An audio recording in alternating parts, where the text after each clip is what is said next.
All right. Congrats to Mississippi State. They started the conference 2-0 with essentially the best defense in the conference, and really gutted it out. So they've had a great start. It's a terrific team.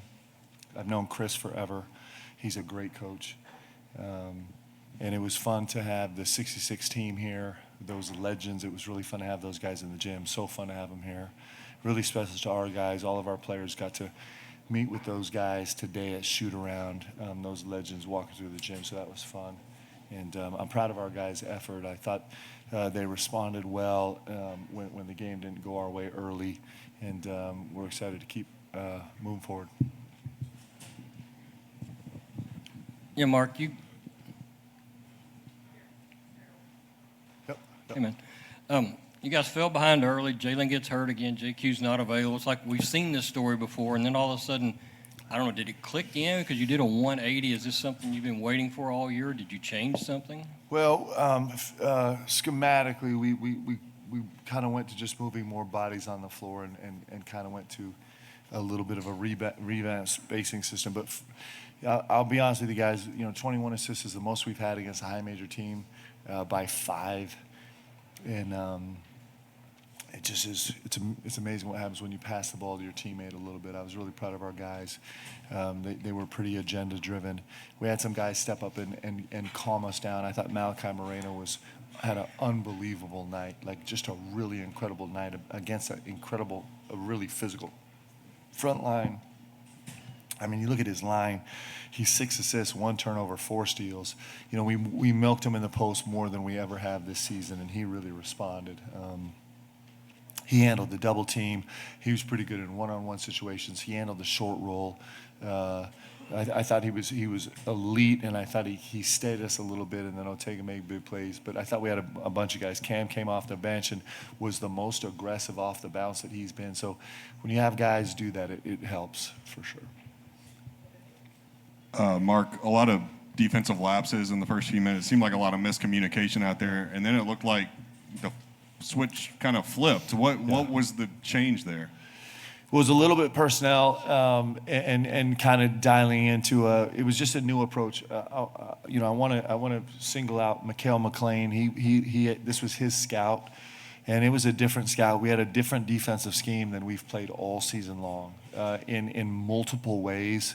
And I've been pestering for the last 72 hours. I called him, late last night, early this morning, 4 or 5 different times, pestering him with questions. And he was like, "Coach, trust me, this is the way we need to play this game. This is how we need to do it." And so he did an unbelievable job coming up with and implementing a game plan for our guys. And we didn't execute it very well the first 5 minutes, but we stuck with it, and the guys did much better as time went on. We moved our pickup point back a little bit.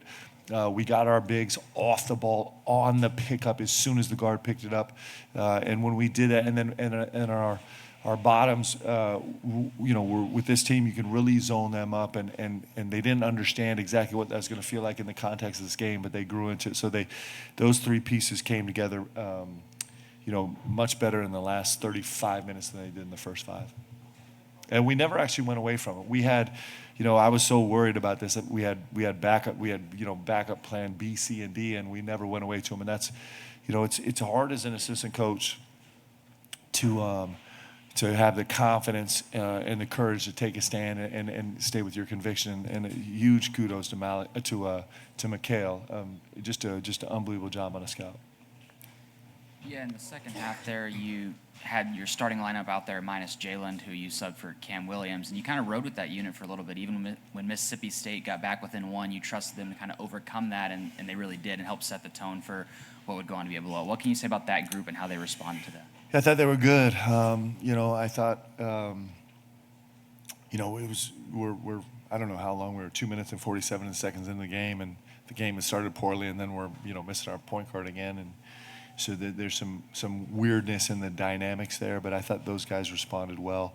I thought DA was really good. I think this is, he's put up bigger numbers in a couple games against high majors, but this was his most solid outing where the game really made sense, and it made sense with his team. So I thought he responded well, and like I said, I thought Cam and Ortega and and Malachi were special. Thought AJ gave us good minutes off the bench too. Coach, 2 questions. First question, do you have an update on Jalen? And then the next question is, I asked you after the Alabama game about Cam's playing time, Yeah. and you said he has to make the most of the minutes he's getting. Yeah. What's shifted for him? Because it seemed like last game and tonight he Yeah. really took advantage of the opportunities he received. Yeah, I was proud of him tonight. You know, for me, the marker with him is he's so explosive and long and effective downhill. And when I see him getting downhill, I'm like, the world is good. And it's a part of his game he's growing into. His confidence is growing in that area, and his ability to see the opportunities he has is growing. And it's really important because that's gonna round out his offensive game so much. And this was the best game he's had that way. So I'm proud of his progress. He's doing a terrific job. Yeah, so Jalen, we'll know more tomorrow. He just tweaked his shoulder, and so you know we'll kind of see how it responds in the morning and see where we are with that. Coach, forgetting the wins and losses and all the other noise, is there anything you're seeing or your team is seeing with the process metrics or data that shows you this team is really going in the right direction, even if it's a little bit at a time? Yeah, Missouri was such a disaster, but for example, it was a 105 offensive efficiency, which is the best we'd had really against a high major team since Louisville. And so, and then tonight, I know the numbers are going to be significantly better than that. So we're making some progress, understanding each other a little bit. I thought our guys' attention to the scout and the build of the scout was really good. I think that's positive. The 21 assists is, like I said, it's our high major record by a lot. And to be a 21-9 was really important for us tonight. I thought our guys did a terrific job there, and it's a space where we need to grow. It helps when you make shots, but I think you make shots when you pass your teammate the ball. And so for us to shoot at 41% and 55%, clearly that helps a lot. But I think that's a residual of like dialing on the defensive end, so you buy yourself some good opportunities and then really working hard to make plays for your teammate. It's such a simple concept, but actually put it to work is hard. So tonight the guys were excellent doing that for 34 minutes, and we need to carry that on. It's fun to play the game that way, and it's something we're going to learn and grab onto, and it'll make us a better team. Mark, just to follow up on Jalen for a quick second, this obviously isn't the first time that he's re-aggravated that right shoulder injury this season. I know you don't have all the information yet, but as you continue to think about the future of this season, how much consideration do you give to maybe even shutting him down for a few games versus the rest of the season? And just what does that process and decision-making look like for you guys as you try and find a rhythm and do what's best for him? Yeah, I think all options are on the table, and he'll meet with the doctors tonight, and then we'll have some, then it's always the next morning you kind of get a little bit more data information just from how it responds, and I think we'll start the process of making an educated decision. It could be no games, it could be a few games, it could be all the games, it could be any of those things. We'll just, these guys have great futures in basketball, but they're dying to play right now, and so there's just a balance, right? You want to protect their future, but you don't want to steal their present from them. And so it'll just, we'll go through that conversation. We have the best performance team in the world, so they'll help give great advice.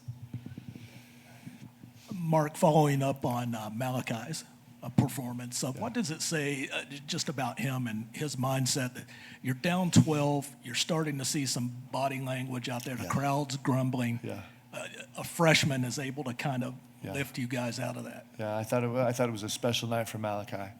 I thought this was his best performance all season by far, and it was a time where we really needed him to be great, and he knew that the team needed him to be great, and I think he's getting more and more comfortable. I think we put the ball in his hands deliberately more than we have, and we'll find different ways to do that also. But the way we're playing, he also had more space to operate. I mean, frankly, just with the way we played tonight, he had a little more space to operate. So all those things work together. But Malachi is a leader. He was a leader in his high school, on the court and off the court. He'll grow into a great leader here, and he certainly was a great leader on the court tonight. Mark, you mentioned DA back here. Yeah. It didn't seem like the ball was sticking as much tonight when he was running point. Yeah. Can I assume that was a point of something you all worked on in practice? Yeah, we're working on it, and it's fun. I mean, it's unbelievable how fun this game can be when you play it with your team. It just is unbelievable how fun and inspiring and contagious it can be. Like it's contagious.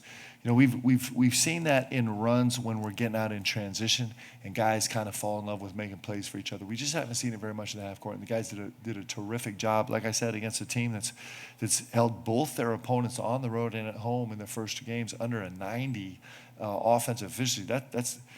I'm pretty sure that's the best defensive marker. You look so bored. I'm sure that's the best defensive marker in the league, I think, to start the year. So I thought DA was really good tonight, just making the team function. That's a new space for him that he's trying to grow into, and I was proud of him tonight. Mark, up here.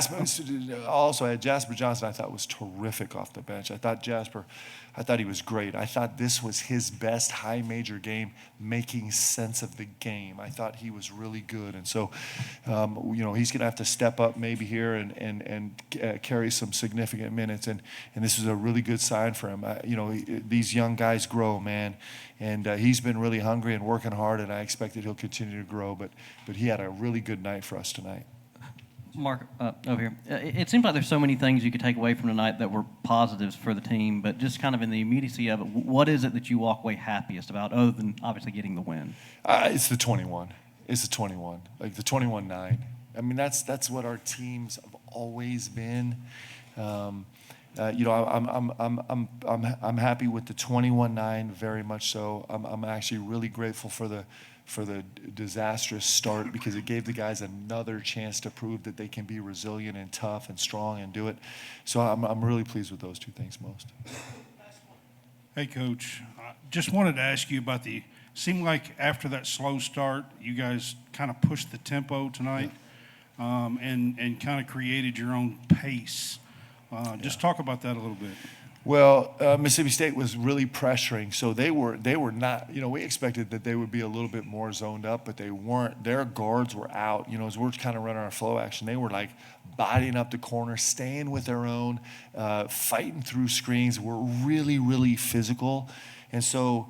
What we did as the game wore on is we started finishing hard cuts better, right? But it does open up some space for us if you can take advantage of it, and we didn't do that well early, but I think we did it well late, and I thought our guys performed well that way.